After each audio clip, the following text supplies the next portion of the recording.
So now the recording is on.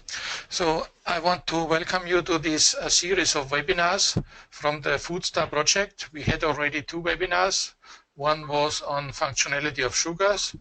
Another one was on research and development and innovation management. And now we have another topic. It's about microbiology, how to evaluate the antimicrobial efficiency. The presenter today is Florence Dubois-Brissonet from AgroParisTech Paris. And I'm Gerhard Schleining. I'm the moderator coming from BOKU and also representing the ISEKI-Food Association. I hope the audio is working and everybody can hear me. If there are some technical problems, then please raise your hand. You have an icon. I will show you later. And then we can interrupt or type a message in the chat box. The agenda for today is first I would like to introduce you to the control panel of this software. Then I will briefly give an introduction about the FooD-STA project, which is organizing this series of webinars. Then we will have the presentation from Florence. After that, there's time for discussions. So you can write your questions during the presentation into the control panel. I will show you later. Or you can, afterwards, you can also click an icon so your hand is raised and I can open your microphone. After the webinar, there will be a small evaluation, so you will receive an email to rate the quality of this webinar, and we can have some data to improve our webinars. So the control panel, you should see on your screen something like this. It can be a little bit different from operating system to operating system, but in principle you have a picture like this where you have several options to do. One is the question box. Here you can post your questions also during the webinar, and after the webinar we will answer your questions. There is an icon. If your control panel is covering the presentation, then you can also minimize this window, and you can again switch to full screen with this icon. This is the icon for hand raising. If you click on that, I get a notification that you want to say something, and then I can open your microphone. Maybe we can do a small test. Everybody tries to click on this icon, that I can see if it's working. Yes, Beatrice. They have. So most of the participants have already raised their hands.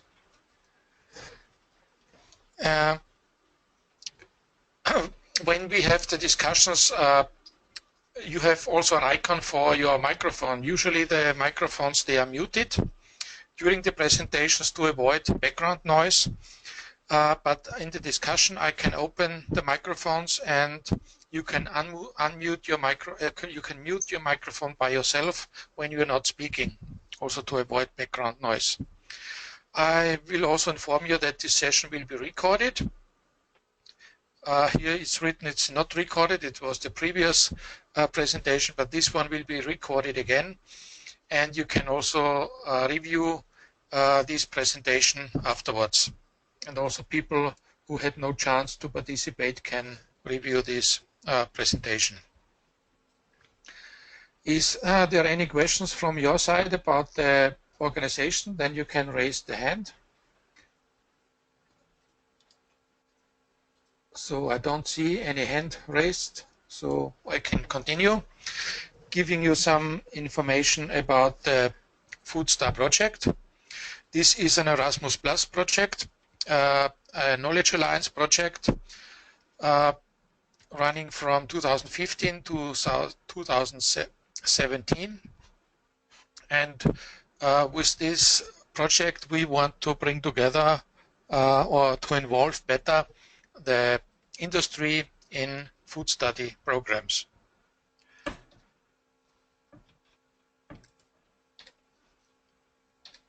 The partners in this project, we have 7 universities, 3 food companies and 11 multipliers and training providers as partners in this project, which gets paid for their work. From the universities we have BOKU, this is my universities, which is the coordinator, then AgroParisTech, where Florence is coming from, then 2 universities in Portugal, 1 university is from Germany, and 1 university in UK, Leeds, and 1 university in Italy, Teramo. From food companies, we have 2 big food companies as full partners. One is Frulac.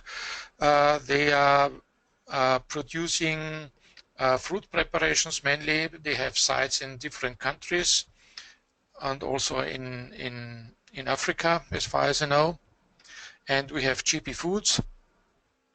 They have also different facilities in different countries, also Africa and Russia, and they are producing ready-to-eat food. There's also Nestle's partner, but Nestle is not receiving money because they are from Switzerland and they are not allowed to receive money from these European grants, but they are very interested in this project, and they are also contributing by giving recommendations, giving input to our work, and also check the outputs. Very important in this consortium are also the multipliers and training providers. We have mainly federations of the food industry in the different countries, so they are the link to the food industry. Then we have some associated partners which don't receive money but give also input. One is the ISEKI-Food Association, which is also providing this tool for this webinar. They are mainly the link to the university teachers. Then we have EFOST and SPACE. They are the link to the industry. And also Heroica, it's a network of international relations officers, so they are student related.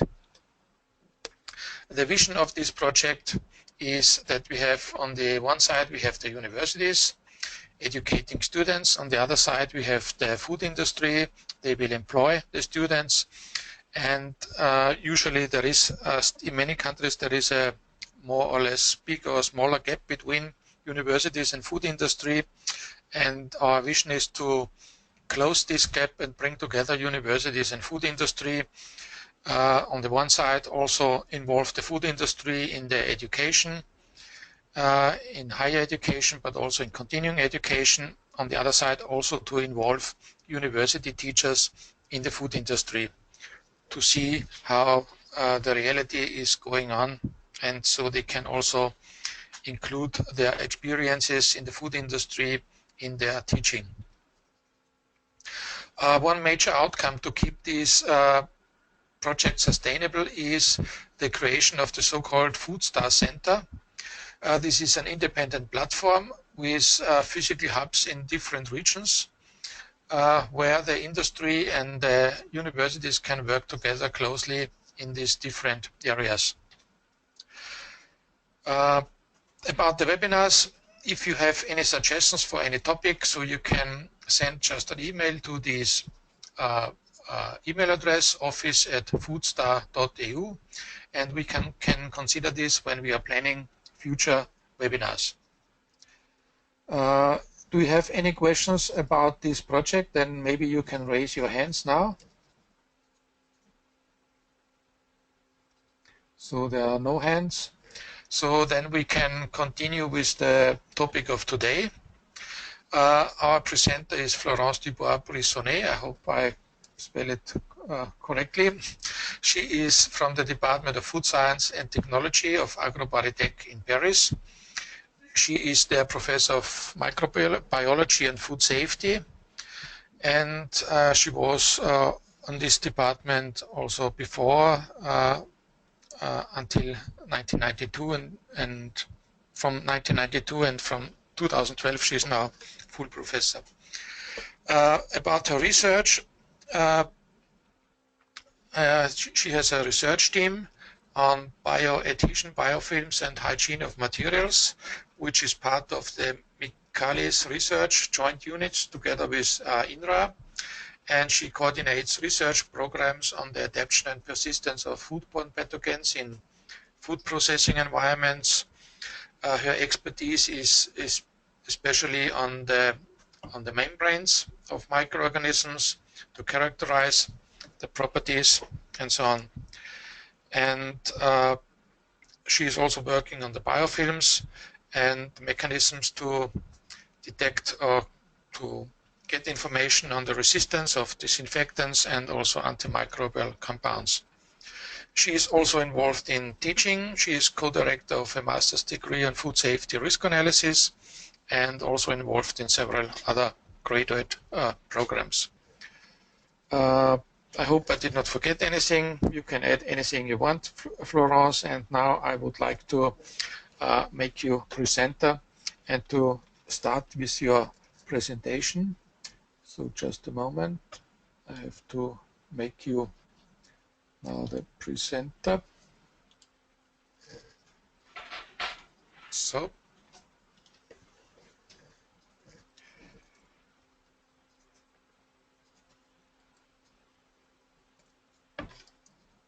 So can you see my screen now? Yes, perfect. Yeah. Okay. So thank you, Gerhard, for this introduction, and thank you to everybody for attending this webinar about evaluation and optimization of antimicrobial activity. The results I will present today are part of the research I developed in as professor in AgroParisTech and researcher in the research joint unit, Michalis Institute, between INRA and AgroParisTech, working on food and gut microbiology for human health. So as an introduction, as you all know, according to the food law, all food operators are responsible for the safety of the food and feed which they produce, they transport, they store or they sell, and operators should not place on the market unsafe food. But you know that risk zero doesn't exist, so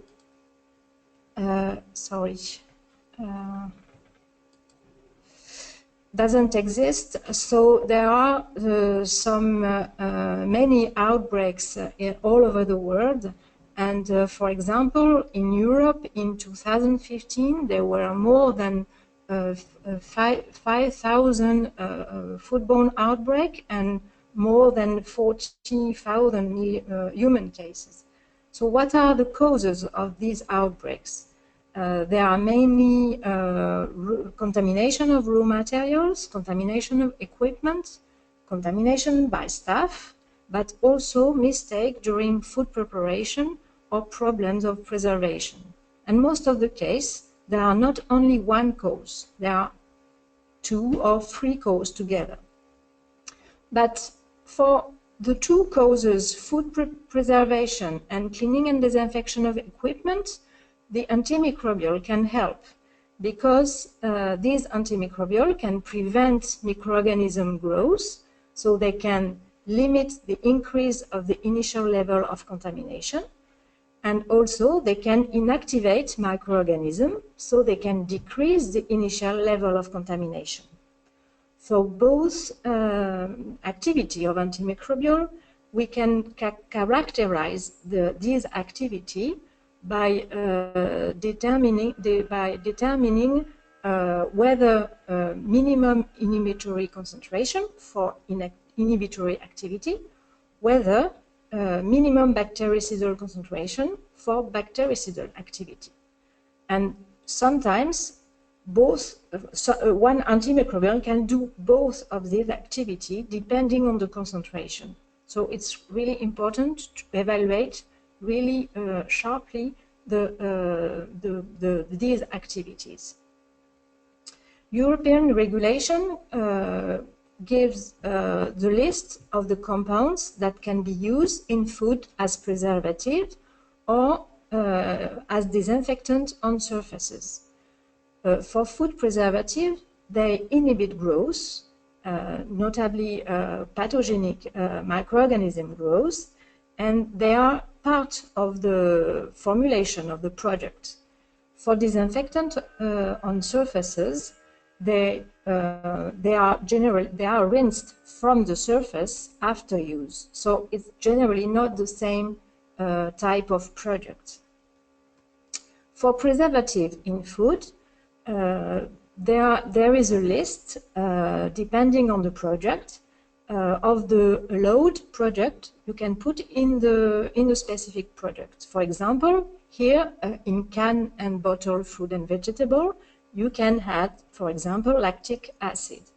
And with this product, there is a maximum level which is associated. So here, for example, it's quantum satis, which means that it's no maximum level. But for all the preservative that can be put in food, it's the responsibility of the food operator to choose the concentration they want to put in the food. So they have to adjust it correctly. So the question is, how can food operator better evaluate the efficiency of food preservative and optimize their use, taking into account that you have to put enough to maintain food safety, but not too much to take into account environmental and economic issues. For determining antimicrobial activity, there are two classical methods that are used generally. So the first one is the diffusion method. So briefly, you have the method works like this. You inoculate pretty plates with the target bacteria, and then an antimicrobial is dropped on a filter disc, and then from this disc, the antimicrobial diffuses in the agar medium, and it inhibits the growth of the bacteria. After a certain period of incubation, for example, 24 hours or more, you can read the Petri plate and you can just measure the inhibitory disk. And the higher is the inhibitory disk, the more efficient the antimicrobial is. The other method is dilution method. So here you have to inoculate nutrient balls containing different antimicrobial concentration, and after a certain time of incubation, that can be also 24 or 48 hours, you can determine the minimum inhibitory concentration, which is the lowest concentration, which inhibits completely the growth of the microorganism. So these two methods are useful for compare strain sensitivity or compare some antimicrobial against one target microorganism, but they do not give an accurate determination of MIC. They are quite qualitative. So what we can do for improvement of this method is to associate the dilution method with modeling. So the first step is to record continuously the absorbance during bacterial growth.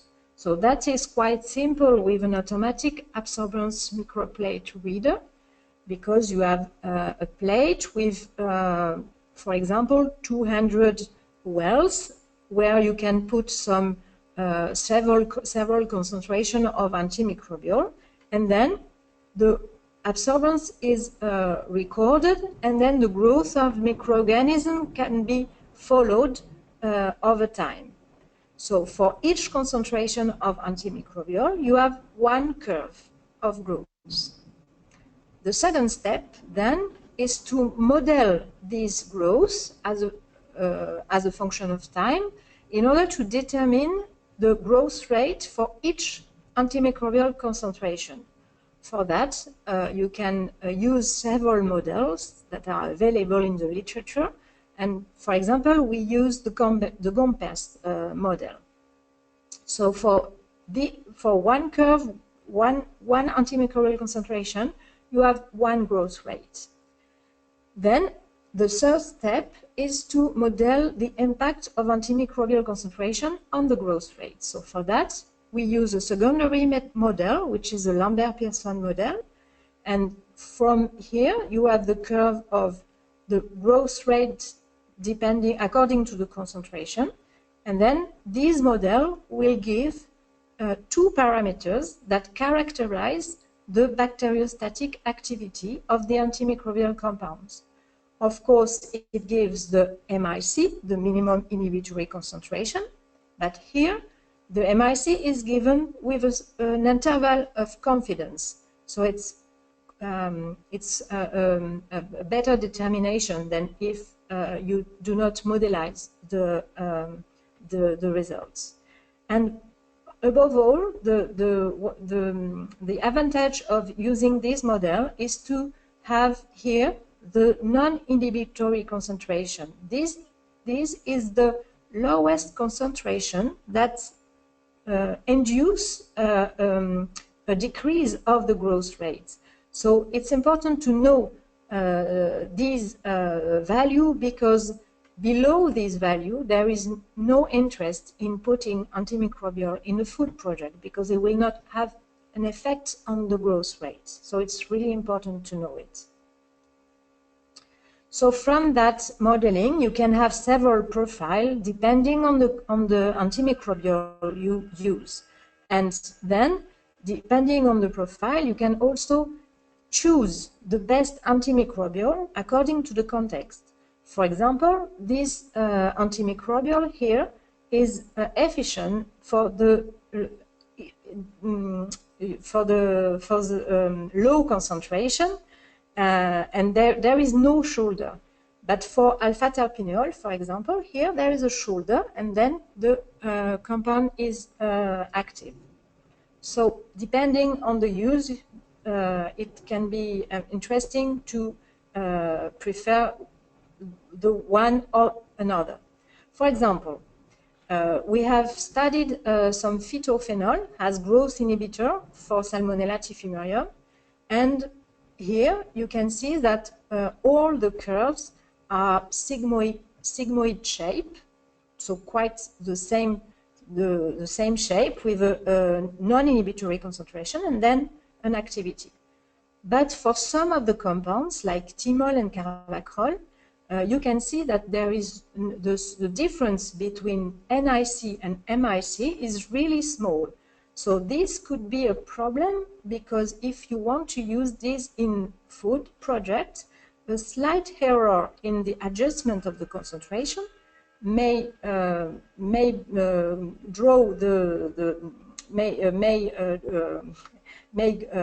lead to be on the wrong side of the no growth limits.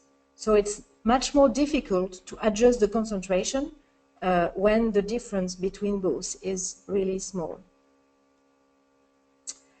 When you have determined accurate and precise MIC, after that, sometimes it's really interesting to use multifactorial preservation with combination of several antimicrobial compounds to maintain food safety while lowering the dose of each compound. This multifactorial preservation has a lot of benefits, because it's easy to remain below regulation limits if you lower the dose of each compound. It's also easier to remain below the organoleptic thresholds, notably for compounds like essential oil that are really aromatic. And it's also interesting for optimizing the costs, because you can use different compounds. Some are expensive, some are less expensive. And if you can have synergetic effects between compounds, it will be interesting for optimizing the cost. So the question is, how can food operator optimize this antimicrobial combination? So the most simple method is the checkboard method, which will analyze the combination 2 by 2. So first of all, for this combination, you have to determine the MIC of each antimicrobial compound you will combine. After that, the concentration is rated over the MIC of the compound alone, because the range of the both antimicrobial has to be between 0, so no antimicrobial, and 1, which correspond to the MIC. So after that, you combine you combine the two antimicrobial, and you can plot in the isobol. The isobol is all the points, all the couple of antimicrobial, of concentration of antimicrobial that lead to total bacterial inhibition. So for example, in the black line, in the black curve, you can see that there is an additive effect because 0.5 of compound 1 plus 0.5 of compound 2 gives complete inhibition, which means as one compound alone to the concentration 1. So after that, when you have the additive effect, you can also see that some association of compound can lead to synergetic effect if the sum of the here is the sum of both fractional inhibitory concentration are lower than 0.5. If it, on the contrary, if it's over 4, it's antagonistic effect, and the intermediate value are indifferent. So this is a real case of improvement of an antimicrobial mixture for feed product that we have done for a company. So we have seen that associating two aromatic compounds lead to additive effects or sometimes synergetic effects. Combining acid together leads also to additive effects. But when we associated the two groups, there were indifferent effects. So it's not useful to combine these two groups. It's much better to combine some aromatic compounds or some acid together, because the two groups will not lead to improving the combination, the efficiency of the combination. So the conclusion of this first part: how can we better evaluate the efficiency of preservative in food? So it's by using the dilution methods, but associated with modeling. And this dilution method is highly efficient for fast and accurate screening of numerous compounds, giving more accurate data of MIC with confidence interval, and giving also the NIC, which is the minimum concentration to use. But of course, this dilution method has limits because it's not applicable in food matrices. So here, in food matrices, plate counting is mandatory if we want to follow the growth of the bacteria in complex food matrix. But in the future, perhaps we will see it later, confocal laser scanning microscopy could be an interesting, promising methodology in the future. About the optimizing the efficiency of preservative in food for the use of combination and the the application of combination, we can use the checkboard method that can give accurate evaluation of synergistic, antagonistic, or indifferent antimicrobial effects between two compounds. But this use of combination has also limits, because if you put some low dose of antimicrobial in contact with the bacteria, and if the bacteria is able to grow in presence of this low dose of antimicrobial, it can develop adaptation to these compounds and eventually cross-resistance. So it has to be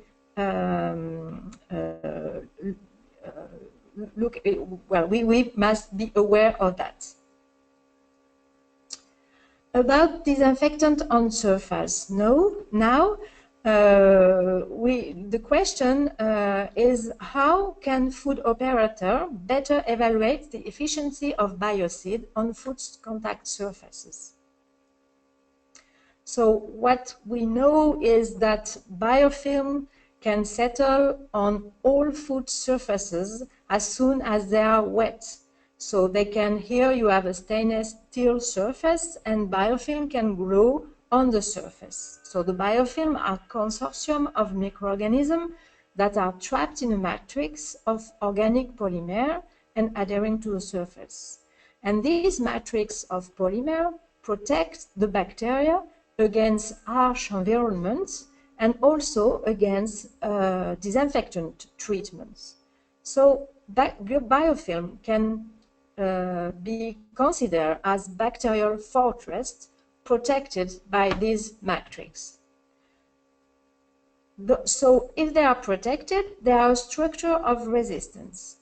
And we can compare the resistance of biofilm cells and planktonic cells. For that, we determine a resistance coefficient, which is the ratio of concentration needed to obtain the same level of log reduction between biofilm and planktonic cells. And you have plenty of data in the literature about that, and you can see that for quaternary ammonium compounds, for example, these resistance coefficient can be 10 to 1,000, which means that you need 1,000 times to increase 1,000 times the concentration to have the same reduction against biofilm cells than you have in planktonic cells. So you have an example here. For example, the activity of benzalkonium chloride on Listeria monocytogenes in 3 states: planktonic state, sessile, just adhered cells, or biofilm cells states.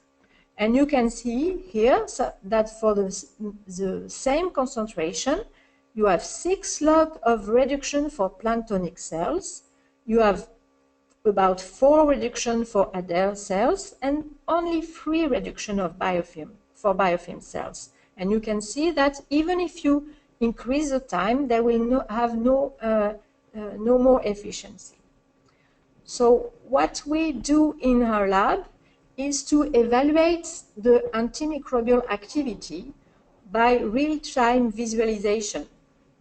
So for that, it's a complementary technique than the plate counting, because this resistance coefficient is generally measured by plate counting of cells.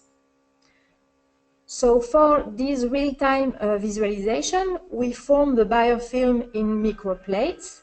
Then we label the cells with a viability marker, and then we put the biocide onto the biofilm, and the biocide will make the cell permeant, and then the fluorescein go out the cell. So the cell loss is fluorescence. Then we can record the dynamic of inactivation during time-lapse confocal laser microscopy, and so we follow the loss of fluorescence in the structure of the biofilm in real time. So this is the example of the results of a PhD student in the lab. So he monitored the dynamics of disinfection action of Pseudomonas aeruginosa biofilms with two different disinfectants. So you know that Pseudomonas aeruginosa makes mushrooms structure, mushroom-like structure in a biofilm, and just like you can see here. And so we compare the activity of peracetic acid and benzalkonium chloride. So you can see here the video of the action of antimicrobial on the biofilm cells. When the bacteria are green, they are alive, and then when they die, there is another marker, which is red, that goes into the cells only for permeabilis cells, so dead cells. So you can see that the diffusion of the disinfectant through the mushroom. One thing is, which is important for comparison of both these disinfectants, is to record the fluorescence loss in 3 different spots. In the border of the biofilm, in the center, deep in the biofilm, and in an intermediate place. So we can record this loss of fluorescence in the 3 parts. So for peracetic acid, we can see that the profile are quite the same, whatever the localization of the recording of fluorescence, which means that the peracetic acid is able to diffuse correctly through the mushroom, and it can start the inactivation at the same time. If you do the same with the benzalkonium chloride, you can see that for the deeper parts, there is a shoulder here, a time, 10 minutes, before the inactivation of the bacteria starts. So it means that the antimicrobial has difficulties, has problem for diffusing into the mushroom of these biofilm. So these 2 kinetics can characterize the activity of the disinfectants, and we can compare the profile, and by comparing the profile, we can compare the activity of the biofilm, and really quickly, because the recording is just only 20 minutes, so it's really quick as a characterization, it's really quick. So we applied this technique for recent research in collaboration with Agricultural University of Athens. We have tested the abilities of Timbra capitata hydrosol to be disinfectant of Salmonella biofilm.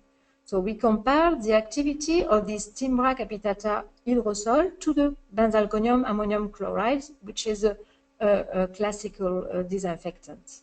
So the hydrosol are byproducts that are obtained during the production of essential oil by steam distillation. It's the aqueous phase that stay below the organic phase. So this hydrosol, we first compare by plate counting the resistance,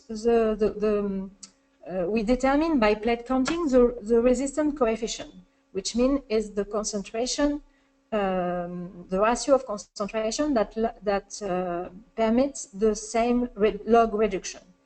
We have shown that, no surprise, with the benzalkonium chloride, we need 200 times to increase by 200 times the concentration to have the same reduction in biofilm cells and planktonic cells. So really problem of diffusion.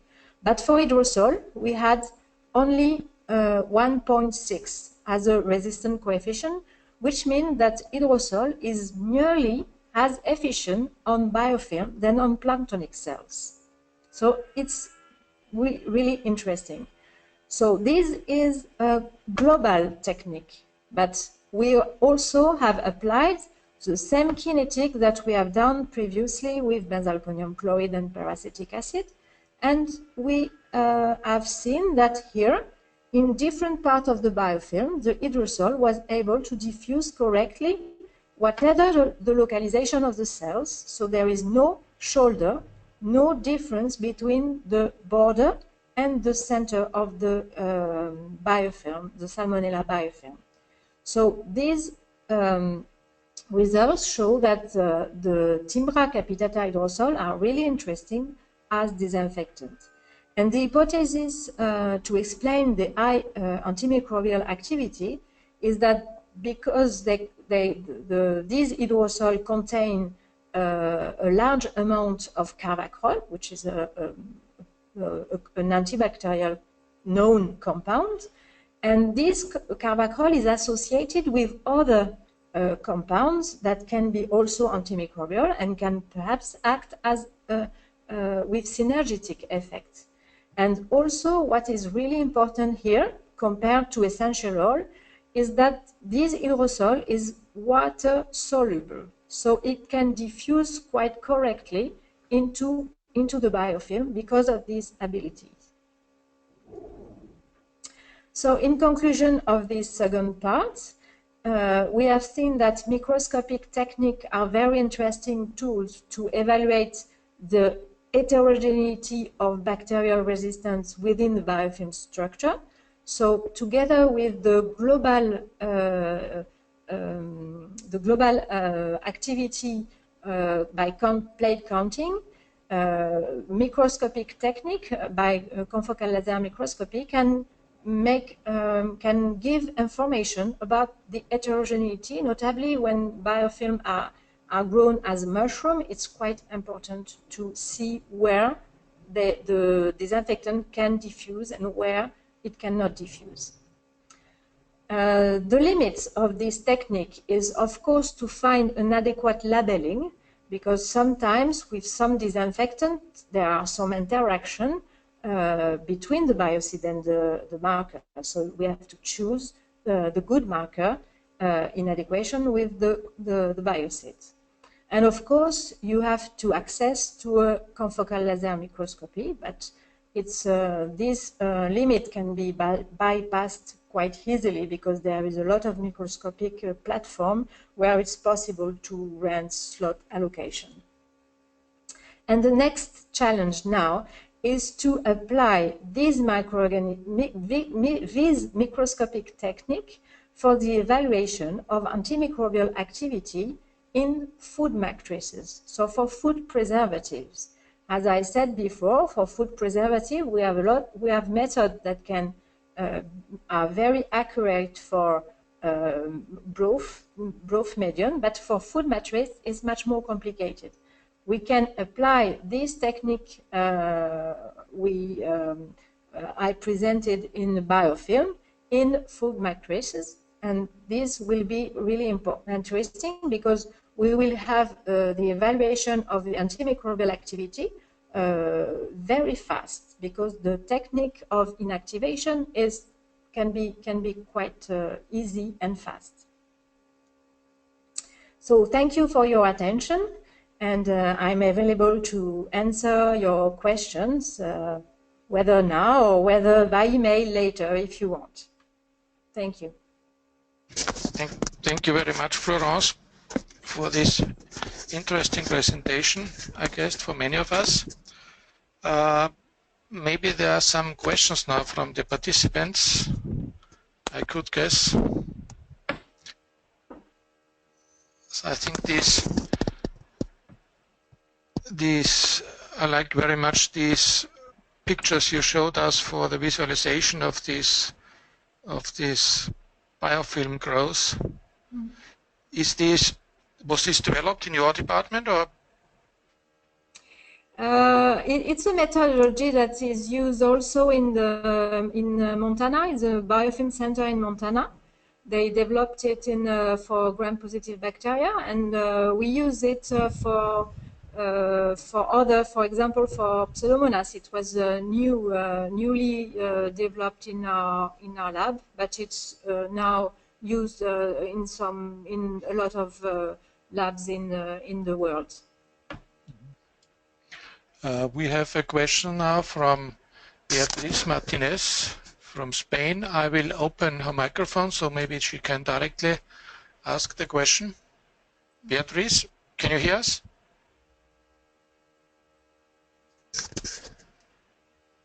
Hello?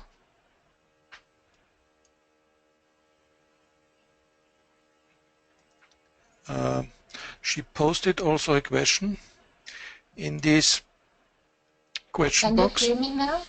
Yes, yeah, we can hear you. Okay. Well, thank you very much for the webinar, and I would like to ask the presenter which are the difference between sessile and biofilm cells. You mentioned planktonic cells, sessile, and biofilms. Yes. I don't really know.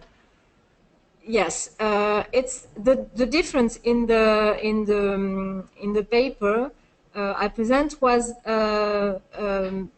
simply adhere, so it's just one layer of bacteria. It's adhere cells, and biofilm it's multi-layer, so it's just not only one layer but multi-layer, and then they produce also a lot of matrix. So the consortium is it's much more constructed. Okay. Yeah.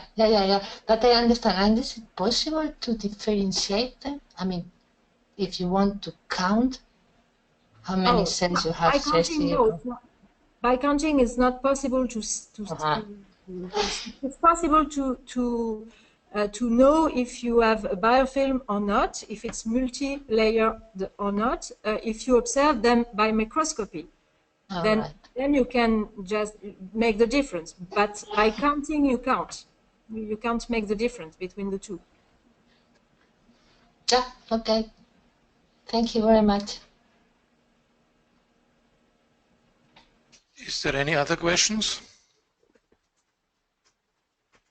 Well, I have another one, if you don't mind. Yeah, please. It's about the first part, while measuring the MIC using the microtiter plate and following the growth. Yes. Right? And then fitting to the comperf model and so on. And you mentioned that you incubate over 72 hours, for instance. Yes. And yeah, maybe this is a technical problem I have with our microtiter reader plate, but over 8 or, I don't know, 10 hours, then what I notice is that there is evaporation of the media from the wells. So the volume is getting less, and if I leave it overnight, it gets dry. Oh. It depends on the temperature, it depends on shaking, it depends on the growth medium you have, but we didn't have that problem in our experiments. All right. Well, I was using it at 30 degrees. But you have a cover. Do you have a cover in your microplate? If I put a cover, it prevents the evaporation. Yeah, but then I get condensation on the top of on the cover. So I get very faint breathings. So like going up and down all the time.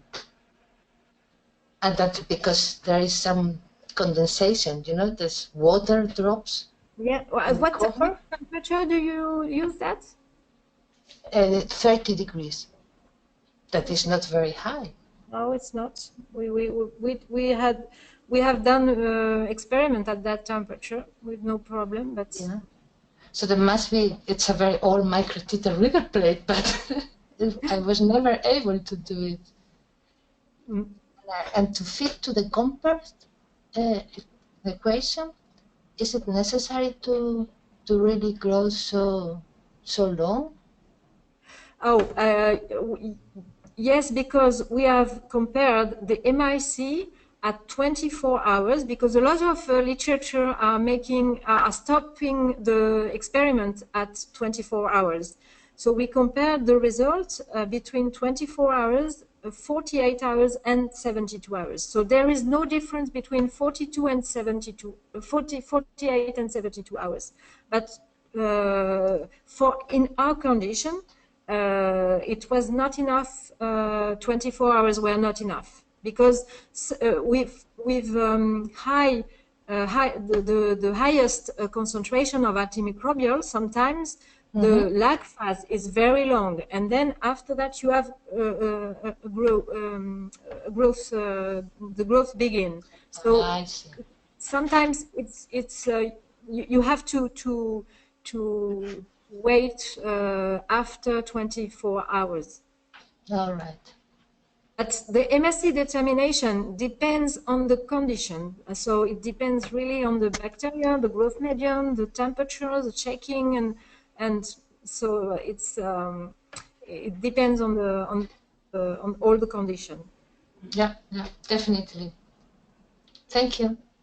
Again. There is another question. I don't know if you can read the questions, Florence, otherwise I will read it. It's from Pantelis Natskoulis from Greece. He has problems with the microphone, so I will read, maybe, or try to open. I don't know where I can read it. So. There is the question box, but anyway, I will. On this control panel, there is a question box, but I can read to you. Yes, please. It says he is applying the dual dilution method to fungi, and he can say with some success. And his question is, do you believe that this method is acceptable for fungi, or someone could have limitations?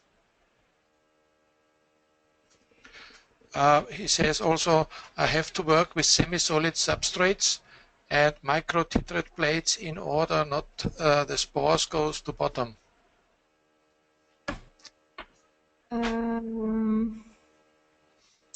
So the question is that, is the dilution method possible to applicate with fungi, is it? Yeah, and he says it's a dual dilution. I don't know what it is.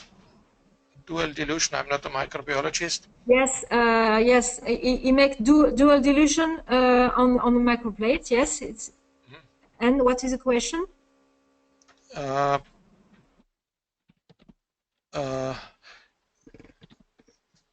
The question is, if you believe that this method is acceptable for fungi. Yeah, if this method is applicable for fungi. I never test for fungi. I'm working on bacteria, and fungi are really particular, specific. So I don't know for fungi. Honestly, I don't know. Or if somebody else from to measure an absorbance. So probably fungi are not the best because the medium has to be homogeneous. So I don't know if it's applicable for fungi. Maybe somebody else from the audience has some experience. They could also talk.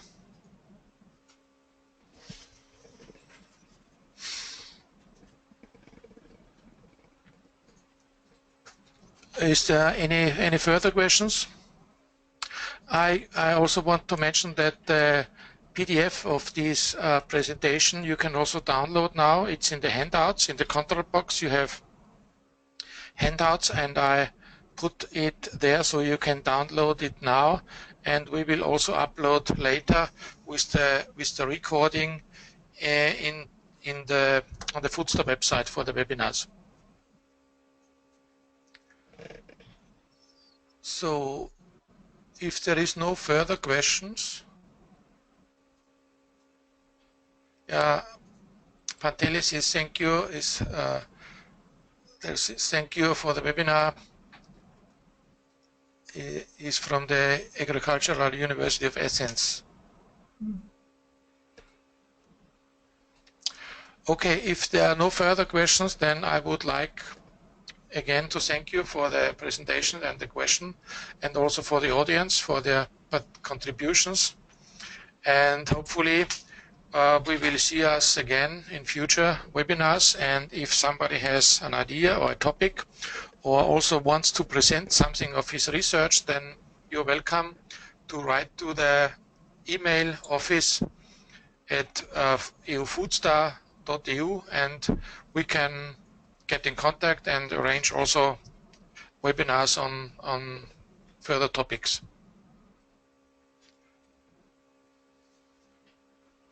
Okay, so there's no further questions, then thank you again, and I will close the